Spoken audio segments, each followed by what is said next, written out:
什么？你还要办厂啊？我们现在的生意，无外就是茶叶、药材、皮毛这些。但泾阳地力毕竟有限，所以我们所得也有限。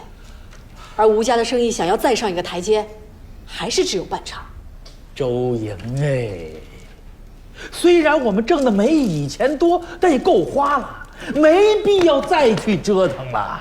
四叔，机器织布那是大势所趋，不光我们吴家，连整个国家都必须赶上这个趋势，那才有生路。周莹啊，你的眼光我是相信的。可是俗话说得好啊，枪打出头鸟。如果我们发了，难免又成了人家眼中钉肉中刺。要我说呀，吃一堑长一智，守着这点基业够了。对呀，二叔啊，以前朝廷不准民间私人办厂，我们只有和官府合作，所以才导致后患无穷。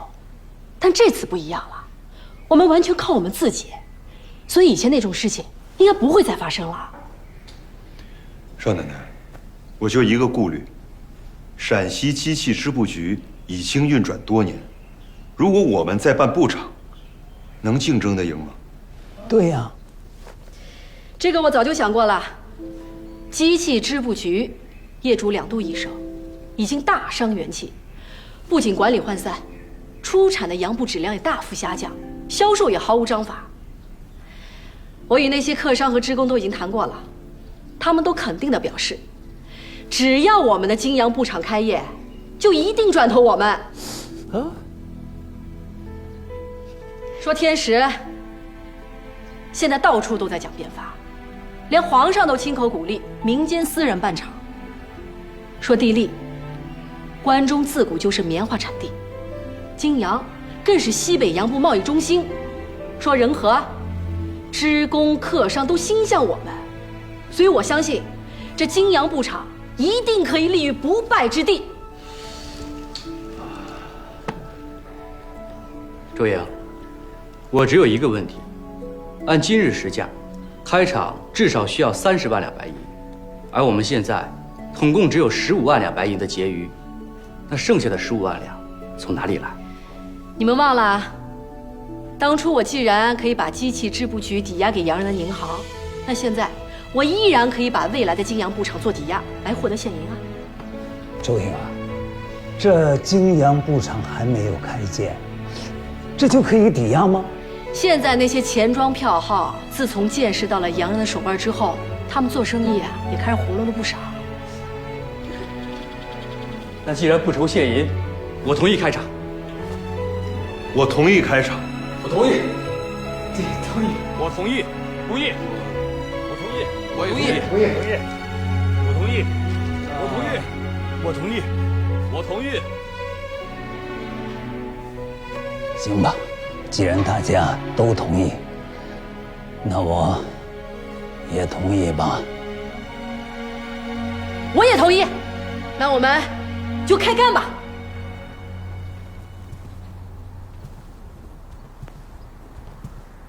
约瑟夫先生，约瑟夫先生，夫人，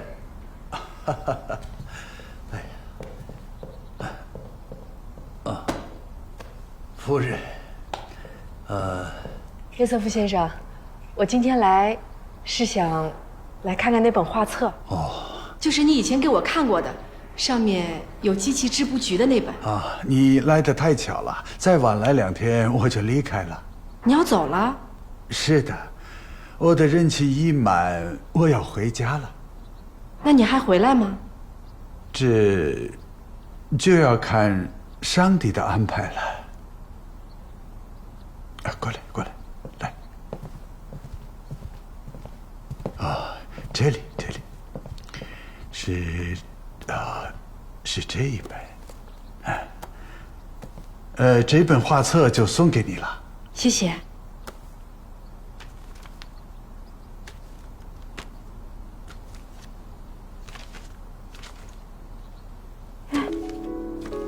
这后面还有这么多工厂。这个是发电厂，有了这个工厂，每家每户就能用上电灯了，就像这个一样。啊，这是钢铁厂，它可以造船、大炮、钢铁制品。哦，还有这个，你看，这是造船厂。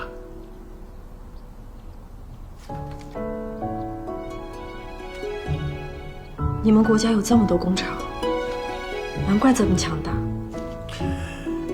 其实现在的确是很强大，但是会变的，这只是暂时的，你们也只是暂时的沉睡。我越了解你们伟大的文明历史，越是这样，我就越觉得你们总有一天会强大起来。你的意思是，我们以后也会有很多这样的工厂？我的意思是，你们还会为世界创造出很多的财富。真希望这一天能早日到来。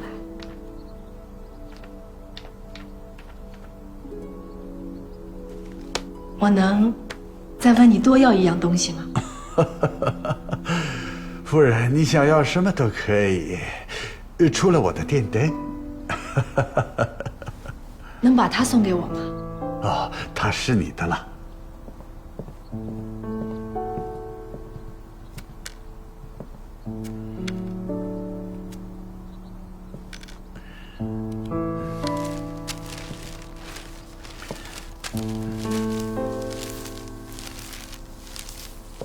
给。我一直想让我的夫君来看看这幅地图，只可惜还没来得及，他就已经去世了。我给你的药水没有用吗？不，你的药水非常神奇，好几次他昏迷，都是这药水把他给唤醒的。哦，那他为何英年早逝？他是被人下毒害死的。那你知道是什么毒？砒霜。砒霜。砒霜。天哪！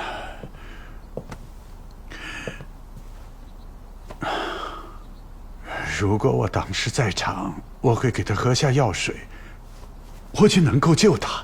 来不及了。从他发作到口鼻流血到去世，几乎就是片刻。他甚至连最后一句话都没来得及跟我说。夫人是说他口鼻流血？是。不对的。什么不对？在西洋，砒霜叫做三氧化二砷。我知道，砒霜中毒会死于呼吸衰竭，他绝对不会口鼻流血。如果你丈夫是口鼻流血，那么就明显是胃肠道受伤的症状，所以我断定他绝对不是因为被人下了砒霜而导致死亡。你终于承认是你杀了吴平，是我在金膏里面加了红心石，但是我万万没想到会错杀了吴平哥哥呀！少爷死之前在哪儿吃的饭？我记得好像有一个应酬，是在杨柳居。他和谁在一起吃？龙生河的杜老板。不是胡咏梅？砒霜中毒，绝不会口鼻流血。你确认？传教士约瑟夫和梁大夫都证实了这一点。那现在只有一个推断：吴聘在吃下那几口金膏前，就已经中了毒。你怀疑是杜明礼？只有他。那会不会是沈家人下毒？自从吴聘被打后，吴家东院防卫森严，平时外出都有保镖随身护卫，沈家应该没有机会下手。而且此事我也问过沈心怡，他承认重伤吴聘的是他，但他绝对没有下毒。你相信他？我相信。他杜明礼杀吴聘，出于什么目的呢？这得问他了。那你打算怎么办？换成以前的我恨不得现在就冲到他面前，哪怕和他同归于尽，要做个了断。但现在我有了怀仙，我必须得学会养精蓄锐，报仇10年不晚。周莹，我们把这土木作坊拆掉，然后推出去，然后再往那边那块空地一直往那边扩张。这样，等我们这泾阳布厂建成了，别说是陕西机器织布局，就是比那画册上的那英吉利工厂，那都还得宏伟。好，很好。大哥，你怎么来了？我去东院找你，王世军说你在这儿，我就来了。你来的正好，正好帮我看看。我打算新建织布工厂，这块地怎么样？此事恐怕要费些周折。怎么了？明理找我，要我威逼你打消这个念头。我建织布工厂，其中一个重要的原因，就是要压垮机器织布局，从而夺走王爷对他的恩宠。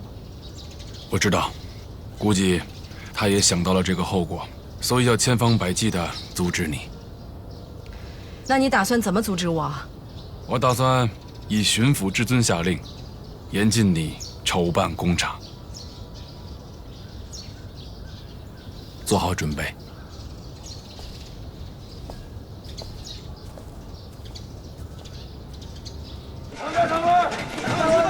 以前啊，我们只知道买回机器开工卖布，这一次既然知道了人家日本工厂的精妙之处，就必须得学得有模有样才行。那是那是。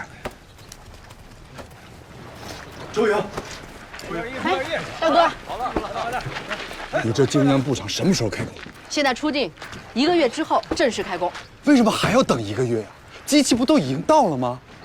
机器到了还得安装，工人还要培训，所有工种之间还有一个配合过程。事儿多着。不行，10天之内必须开工，必须要见到成效。这大哥，这也太着急了。怎么能不急呀？皇上为了你这泾阳布厂专门下了诏令，说务必要办一个样板出来，给全国的总督和巡抚看一看。可是现在2个月过去了，什么都没有，我怎么向皇上交代？啊？可是办厂这么大一件事情，千头万绪，哪里是几天时间就能搞定的？哎，这是啊，你这是强人所难，我跟你说啊。子说，变法本身就是强人所难的事儿。要想舒坦，可以不变法，吃面。这吴策，跟你四叔怎么能这样说话呢？韩正，我把话撂这，15之前必须开工，如若不然，我便上书皇上，取消你们泾阳布厂所有的离税优惠，而且我还会告你们，说你们假借变法办厂，沽名钓誉。你敢？什么德行啊你是？这，哎，二哥，我说，来人！来，扶进去，扶进去。小和尚，老爷，这么多，大人，能缓一缓的我都捡出来了，这些都是最急的。大人，夫人来了。哎，你来的正好，我正好啊，有几个要设商务局、商务会的这几个诏令，你帮我看看，想想办法，怎么能应对一下。我是来向你求助的。哦，怎么了？这个吴泽非要泾阳布厂在10天之内开工，这怎么可能？所有机器还没有安装完毕呢。又是吴泽。赵大人，赵大人，不好了！怎么了？学政大人刚出家门，就被100多个童生秀才给围攻了。那是为什么？科举制度废了，现在要求把文庙全部改成新式学堂。这些书生啊都不干了。呀，怎么会这样？现在鼓吹变法的这些人，压根儿就不知道民间的疾苦都是纸上谈兵罢了。他们的心倒都是好的。朝廷上下原本支持维新变法那些官员，到现在都渐渐的对这些维新派产生了反感，更不要提那些原本就反对变法的王公贵族。那行了，我先把学政大人解救出来再说吧。哦，对了，有机会的时候提醒一下吴泽，省得以后局面不可收拾。那个，有机会的话，你也提醒一下他。好，走。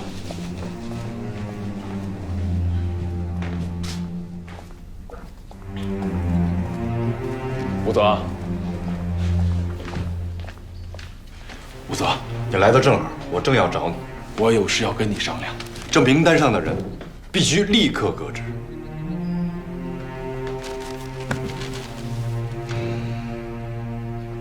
为什么？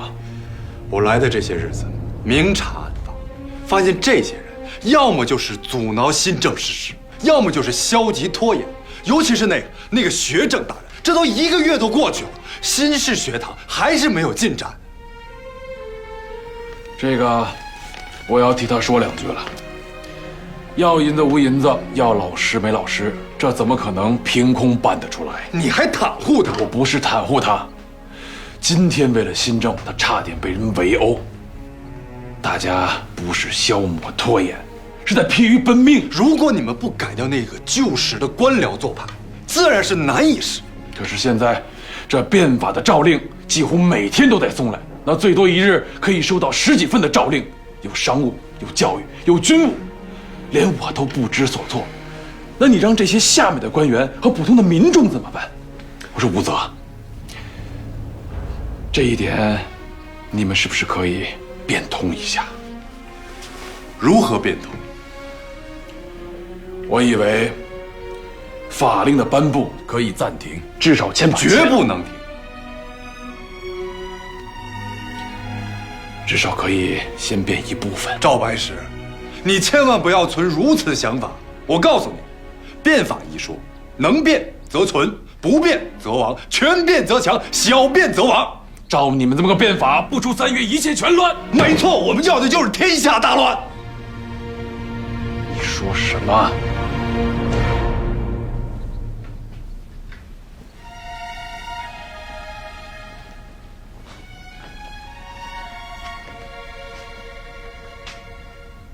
大乱之后，才是大治。吴泽，你动了脑子想想，这几百年来积下的毛病，这几天之内就能给变过来？赵白石，你不要为自己的背了严的而找借口。我看你分明就是不想变法。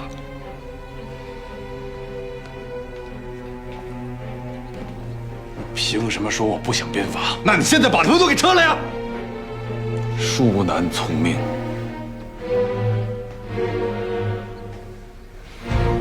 撤，还是不撤？不撤。好，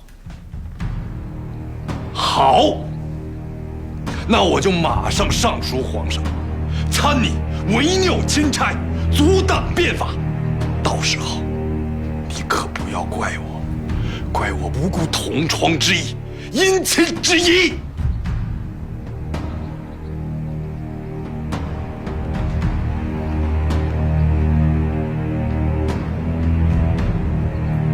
随便你。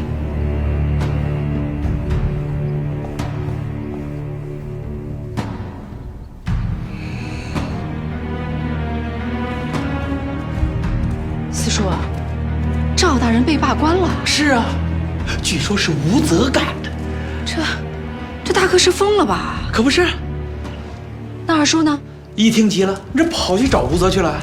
吴泽，爹，您怎么来了？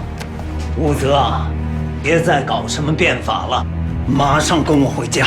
爹，变法成败在此一举，让我现在和您回家，怎么可能呢？吴泽，从古至今，那些变法的商鞅、吴起、王安石，哪个有好下场？啊？爹，我和他们不一样。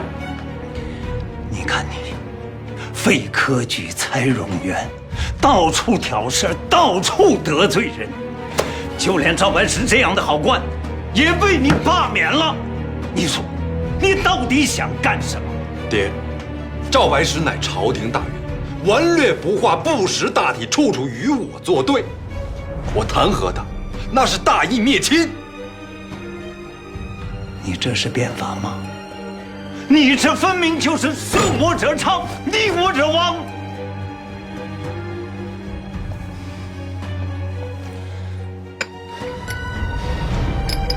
送客。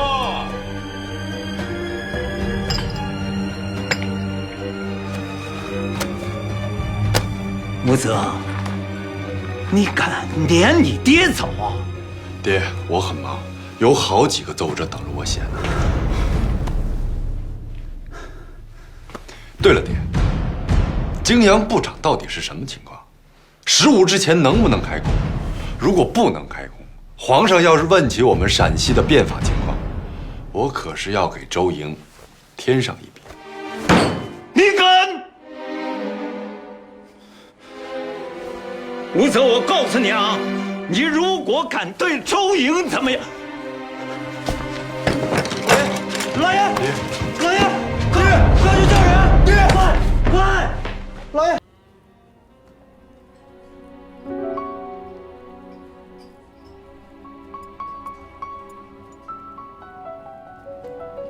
李总来了。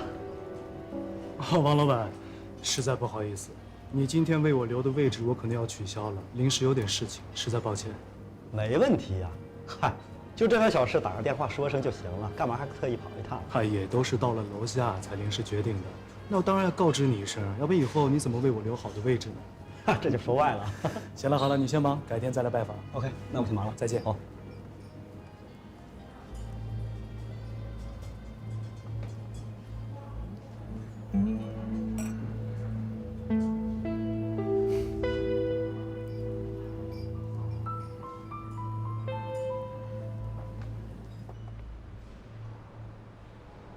今天谢谢你啊。嗨，小事儿。啊，不过你那视频可是在公司传疯了啊！你不是平时挺厉害的吗？怎么今天被那黎薇薇欺负成那样，你不还手呀？还有啊，你当着那么多员工的面说什么你勾引我，还跟我在一起了，你什么意思啊你？哎，你可千万别误会，我可是一点那个意思都没有。那最好。我那是被气的，虾饺和面条交一头，顺着风就进脑子了。我也不知道怎么着就飙出那么一句话。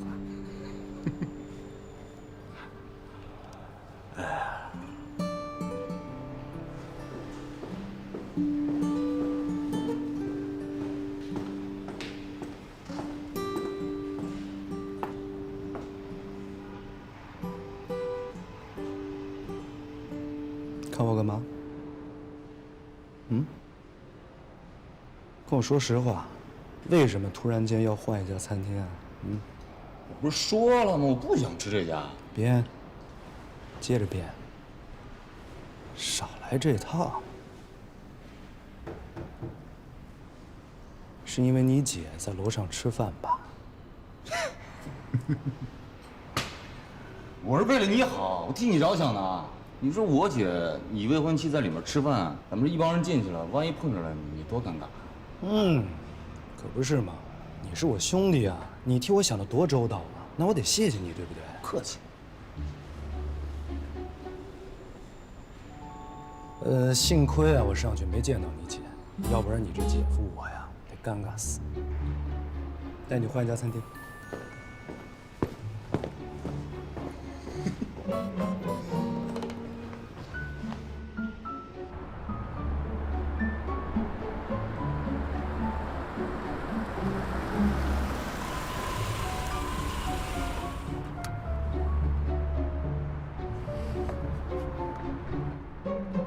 谢了啊，送完我秘书，麻烦你又送我一趟。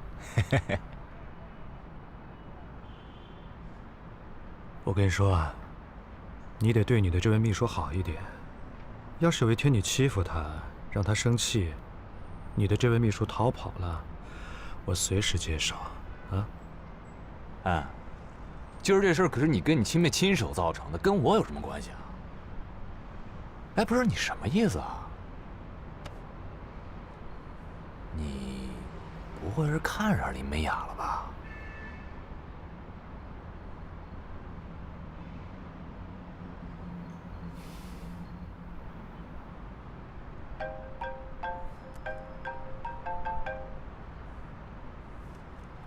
喂，妈，你在哪儿呢？赶紧回家。什么事儿啊？回来再说吧。好，我知道了，我马上回来。怎么了？老太太叫我回家。得，你回去吧，别让老太太等急了。嗯，走了。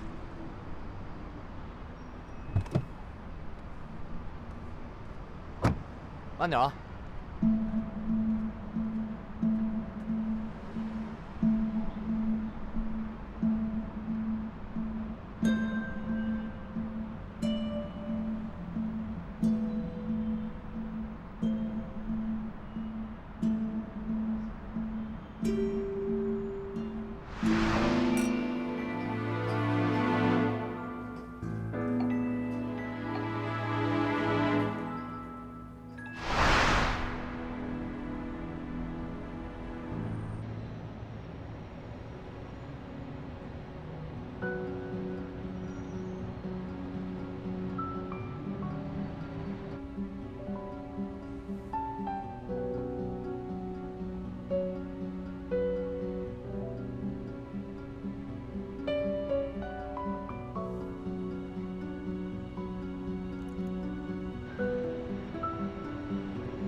藤原君，再来一壶。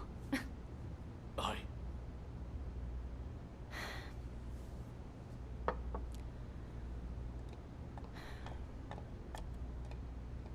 谢谢。还是少喝一点吧。没关系。いらっしゃいませ。请问你要吃点什么？给我来一份谷米饭吧。嗨。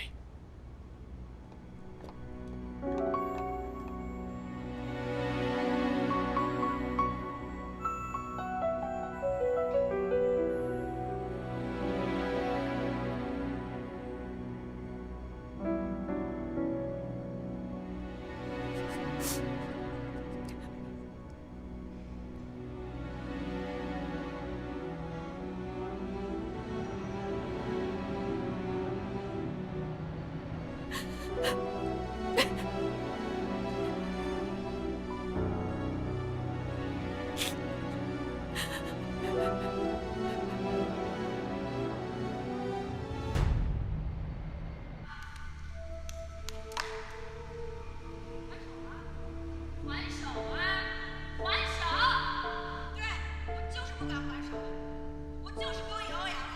我勾引他了，怎么了？我勾引他了，我跟他在一起，你有意见吗？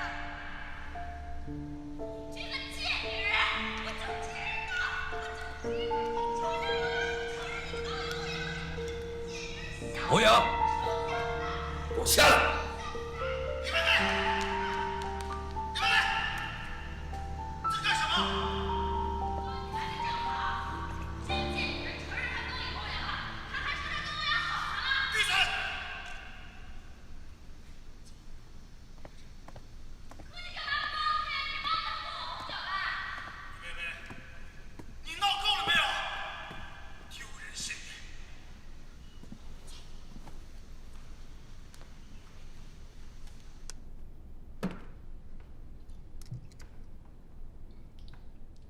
这就是你擅自做主换来的新秘书。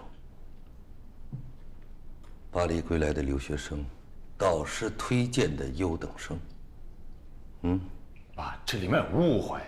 爸，这个女人叫林美雅，是个孤儿，很小就被养父领养。她的养父经营着一家街边大排档，3年前赴欧洲留学，原本与公司的一个部门经理是恋人关系。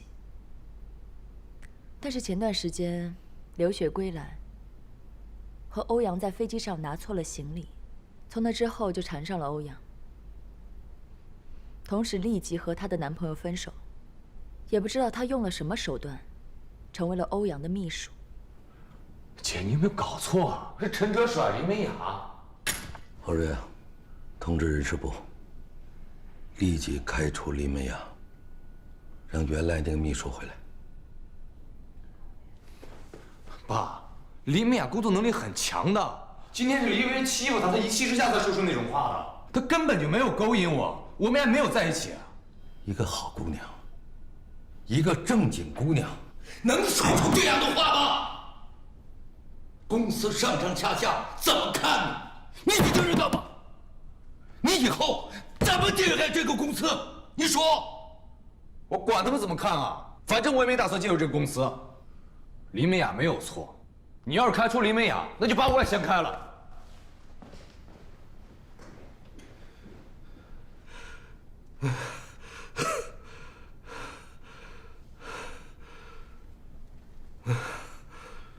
哎呀，这是挺重。哎呀。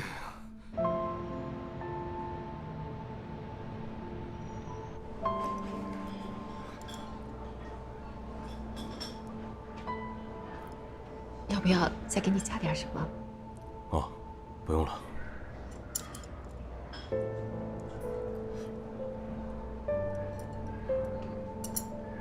吃啊！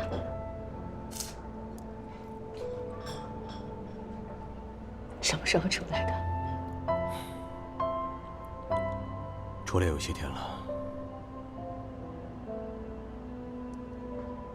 不是还有1年吗？我表现好，提前释放了。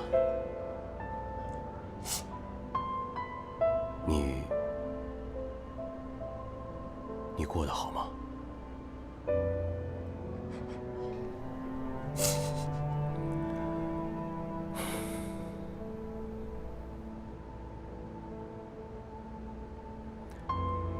小瑞他好不好啊？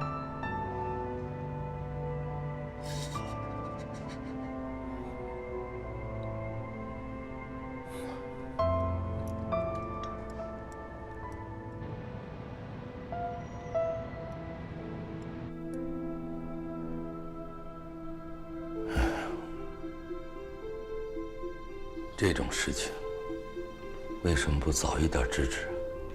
对不起，爸，我已经警告过欧阳，让他开除林美雅，但事情发展到今天这个样子，也是我始料未及的。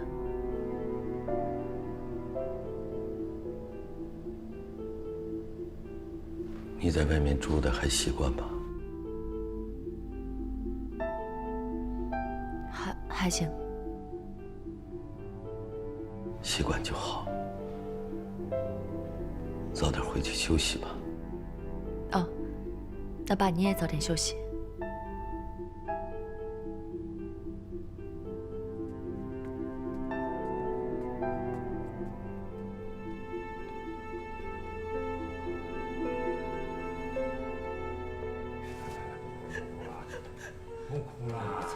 别的，不好看了啊！行了，别哭了，等你哥回来，我们好好说说他。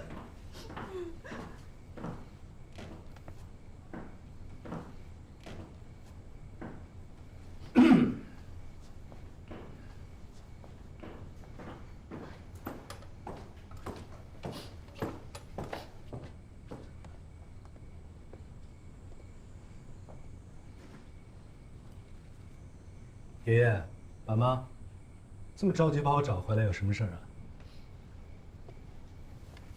站着。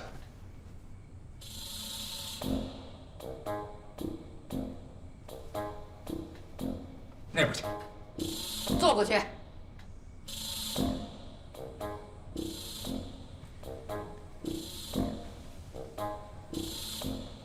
李董，你怎么回事？她可是你亲妹妹，你怎么能帮着外人一起欺负你妹妹呢？微微从小到大，我们可是连一根头发丝都没碰过。那个李美雅竟然敢打她，她是不是给欧阳做秘书啊？明天你就带我们全家去找她。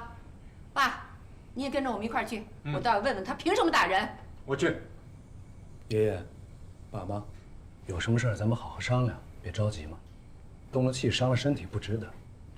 微微，别哭了，洗过了。既然今天微微主动把这件事情提了出来，那么我这个当亲哥哥的，觉得非常有必要，当着爷爷、爸爸还有妈妈的面，把这件事情说道说道。微微是我们的家人，是我们这个家庭成员中最小的一位，也是我的亲妹妹，我一直都非常爱她。我记得小时候的微微是一个特别可爱、单纯、善良的姑娘，所以爷爷、爸爸妈妈才会格外的爱她、宠她、娇惯她，甚至到溺爱她。不知道为什么，长大后的微微突然间变得霸道、蛮横、不可一世。你们现在可能不知道，我们家微微在外面会变成什么样子。可以说是不知天高地厚。那所以，我这个亲哥哥，当他出事的时候，当他在外面丢人现眼的时候，我非常有必要管教管教他。你管教她，我怎么听微微说那个李美雅扬言说她要替我们管教微微啊？你作为哥哥管妹妹，那得家里来管，你干嘛在外边联合起外人一起欺负她呀？就是啊，轮得到她一个外人来管教吗？就是啊，你不能胳膊肘往外拐啊。爷爷说的对，爷爷爸妈先别着急嘛，我话还没说完呢。你说。其实今天的实际情况是我们家微微把饭菜汤全部倒在了人家林美雅的身上。那上一次林美雅把一整瓶红酒全都倒在我身上，你怎么不说呀？上次我也在现场，人家为什么要把一整瓶红酒都倒在你的身上？你难道不知道原因吗？你上次是怎么侮辱人家的？你侮辱人家时候用的那些字眼，我当着爷爷还有爸妈的面，真不好意思再重复一遍啊。微微，你是一个成年人了，一个成年人就应该懂得控制自己的言行举止，对吗？林美雅是一个普通家庭出身的女孩，没错，她确实没有你有钱。可是人家的钱，是靠着他自己的双手勤勤恳恳，一分一分挣来的。他不欠任何人，他也不需要任何人的帮助。所以，当你侮辱他的时候，我请你想明白，尊重这2个字到底该怎么写。你们看他，他还在替那个林美雅说话，明明是我被欺负了嘛。那个林美雅她自己都承认了，她确实勾引欧阳了。她要是心里没鬼，她干嘛我泼她菜汤她不还手啊？我这是在替天行道。好一个替天行道！我倒是觉得呀，你是不到黄河心不死。好了，咱们兄妹俩没有必要当着爷爷还有爸妈的面再争论下去了。这样吧，爸妈、爷爷，请你们到影音室去一趟。我手里边有一段视频资料，当看过之后，谁对谁错，将会一目了然。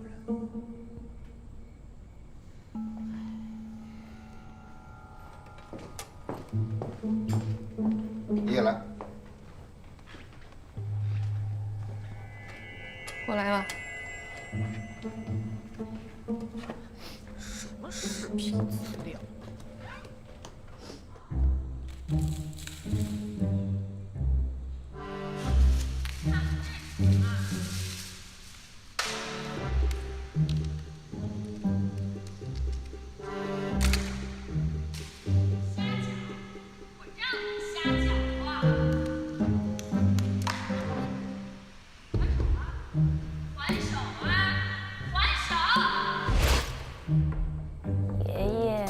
叫什么叫？别嬉皮笑脸的，走了。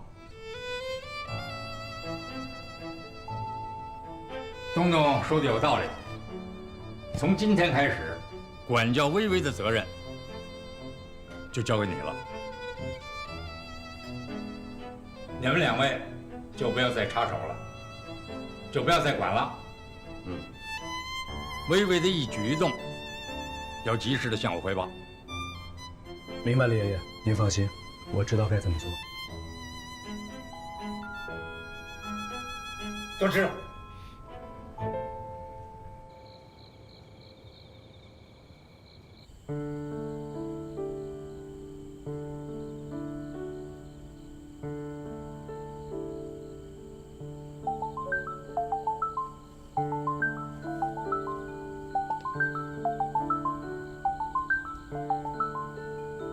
喂，思雨。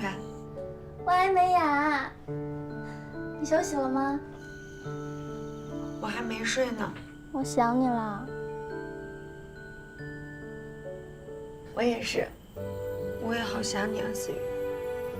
你最近怎么样啊？你爸应该同意你留在国内了吧？还没完全同意呢。不过我找到新工作了。真的？那太好啦！那一切还顺利吗？顺利，你就放心吧。那什么时候结婚呀？喂？喂？喂，美雅，你怎么不说话呀？美雅，你怎么了？是不是有什么事儿啊？没什么事儿，思雨。不对，肯定有事儿。你跟我说，是不是陈哲欺负你了？思雨，陈哲他跟我分手了。啊？到底怎么回事啊？你跟我说，你快跟我说，没关系，你就跟我说，到底怎么回事？当初我就不应该让你走。说来话长。总是在这种时候，思雨像是一块强大的海绵，它会静静地倾听我的诉说，并且接住我的眼泪。它总是有能力在瞬间将我的黑暗地带击碎，然后为我注射强大的精神镇静剂。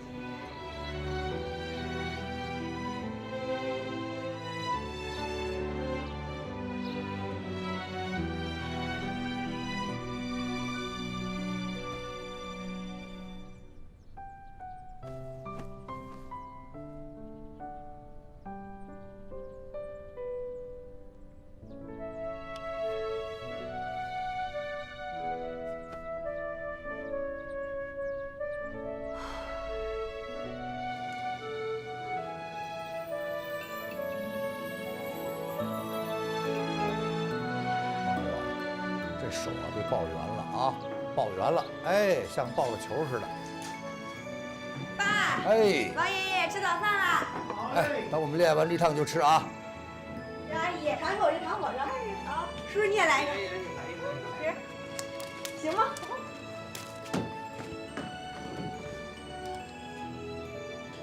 似乎巴黎温暖的阳光，也顺着网络被传递了过来，让我还来不及去细数雨滴，乌云就已经悄悄溜走了。思雨告诉我，悲伤和痛苦总是在所难免的，但是无论什么时候，都不要失去自己。要学会对自己说对不起，更要学会对自己说没关系。我忽然间明白了，也变得更加坚定。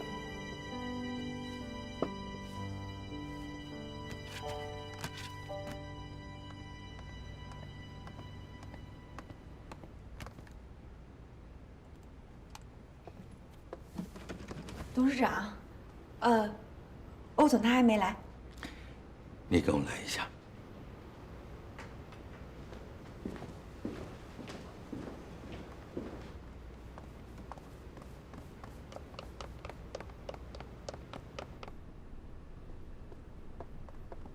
坐吧。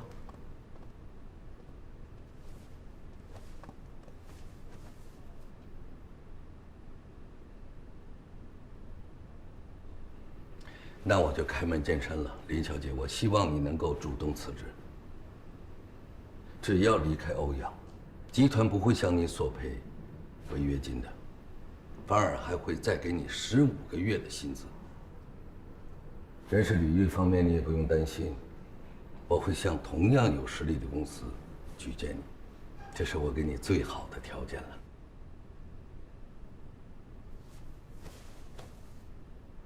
董事长，我想你肯定是看到或者听到了什么，所以才对我和欧阳之间有所误会。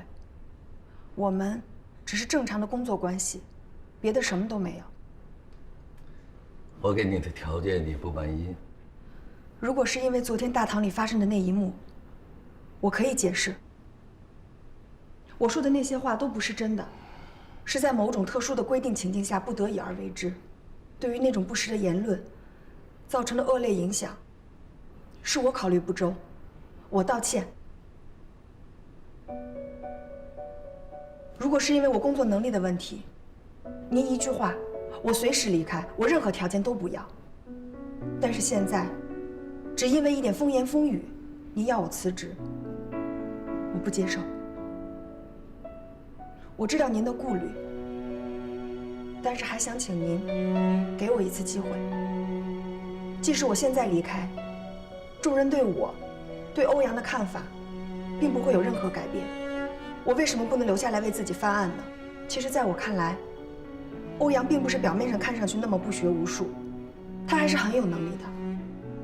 等我自证清白之后，我再离开也不迟。您觉得呢？董事长，您觉得呢？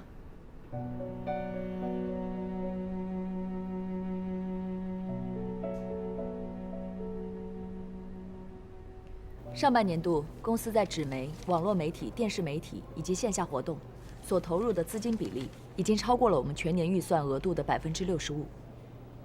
这一大早你去哪儿了？公司还要配合几大时装周宣传和推广，以及购买各大电商的广告版面。坐吧，坐吧。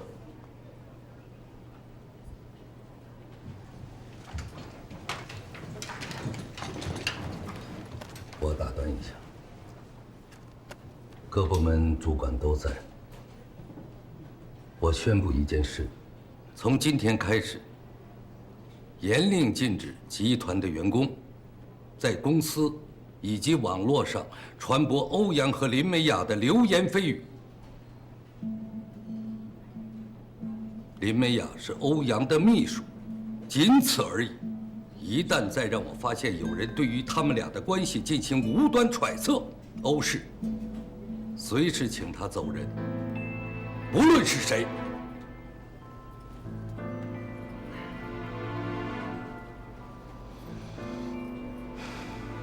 我说完了，继续吧。关于这次新品发布会的实际成本，我们必须要控制在这份预算的50%之内。我看了一下，目前的整体宣传方案我们需要重新调整。我们一定要记住之前方案的精准，直接体现在活动的宣传效果上。我可以接受成功或者失败，但绝对不接受平庸。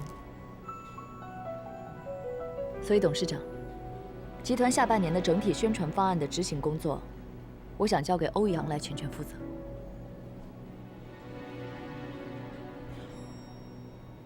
您觉得呢？好啊，没问题。好，欧总，从现在开始，你就是这个项目的负责人了。我会让相关部门全力配合你的工作。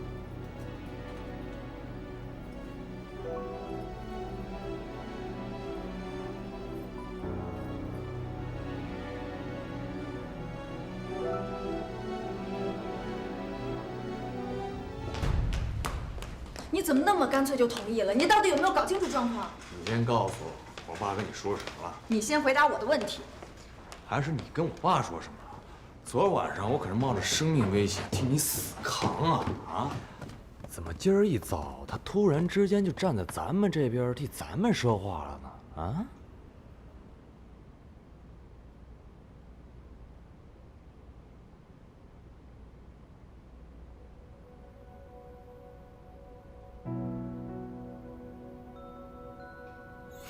这么说，你和他一点关系都没有？没有。我凭什么相信你？我可以用我的人格做担保。林小姐，请你告诉我，在你心里，欧阳到底是一个什么样的人？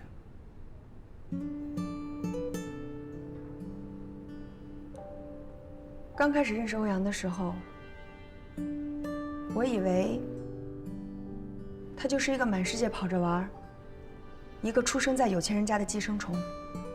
可是通过我和欧阳拿错箱子，我才知道，他并不是在满世界跑着玩，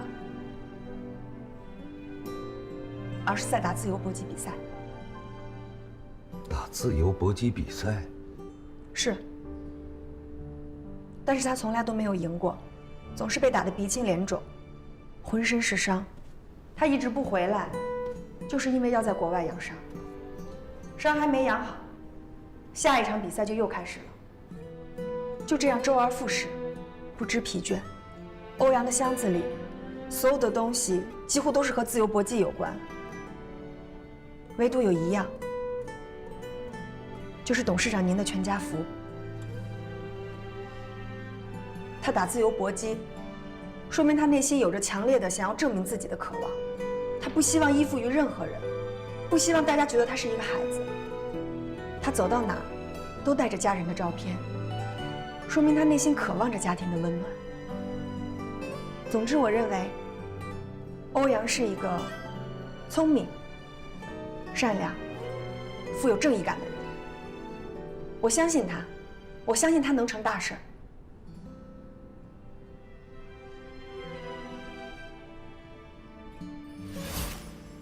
早上董事长来找我，他让我主动提出辞职，我没同意。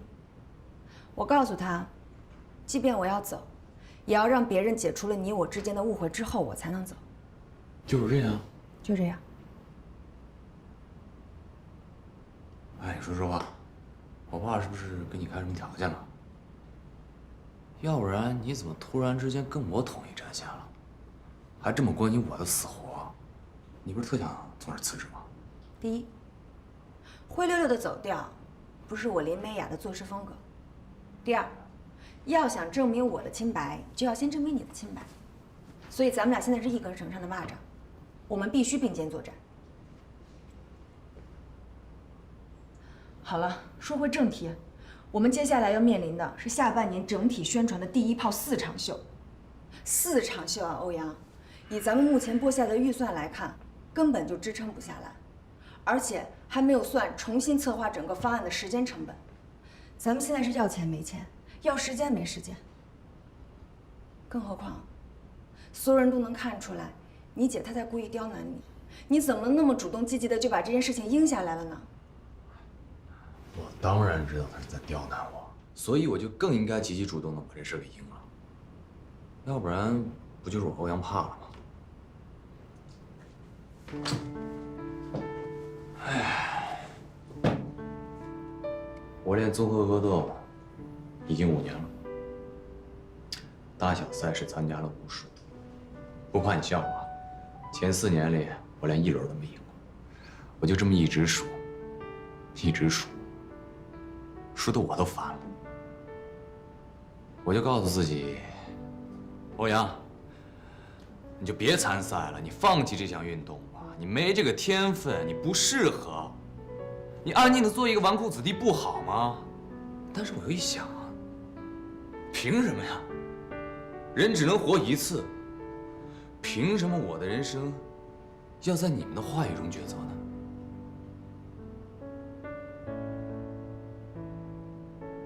所以我就更加的努力训练，研究技术，制定战术。就这样，哎，我今年终于过了第1轮。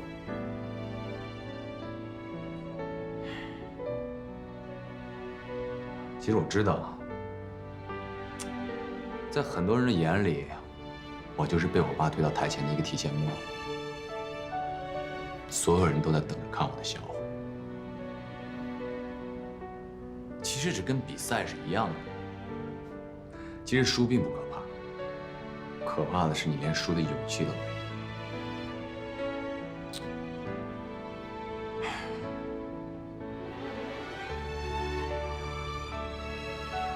我最终可以接受，我离开欧氏集团的身份是失败者，但是我绝对不允许别人叫我懦夫。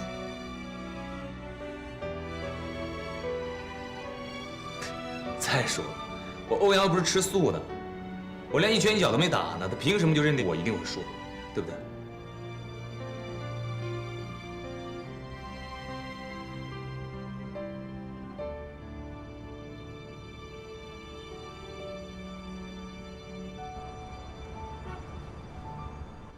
像，实在是太像了。原本呢，我也没抱太大希望，可是之前绑架您女儿的绑匪当中啊，有个人还是了解一些当时的情况，于是我就根据他提供的地址啊，询问了几家当地派出所，还真找到了11年在沙顶镇登记的居住证信息。他们现在在哪儿啊？林先生，您的心情啊，我能理解，但是中国这么大。找1、2个人哪那么容易啊？从11年到现在啊，这母女俩据说辗转了很多地方。哎呀，好在我们现在已经了解了他们的身份证信息，总比之前漫无目的的大海捞针要强多了吧？哎呀，是，真是太感谢你了，不客气，麻烦你了。没事吧？对不起啊，我先接个电话。好。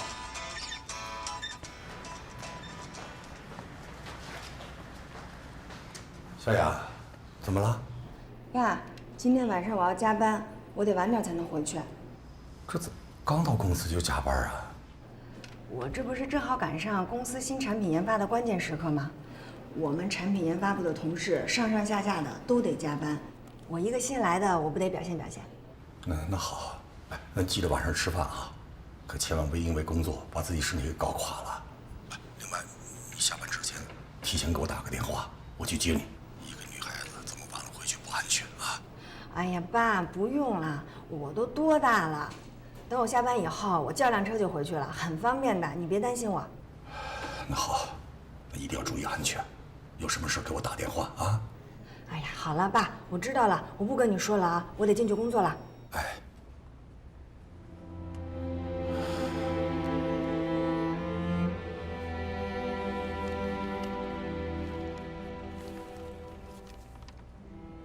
终于有你们消息了。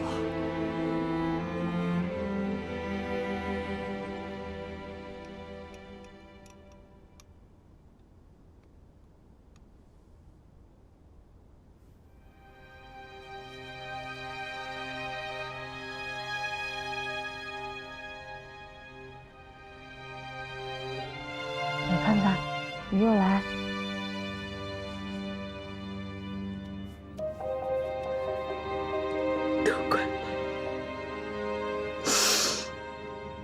要不是妈的病，不会去见高丽丹。也不会有家不能回，跑到泰国来，更不会去坐牢。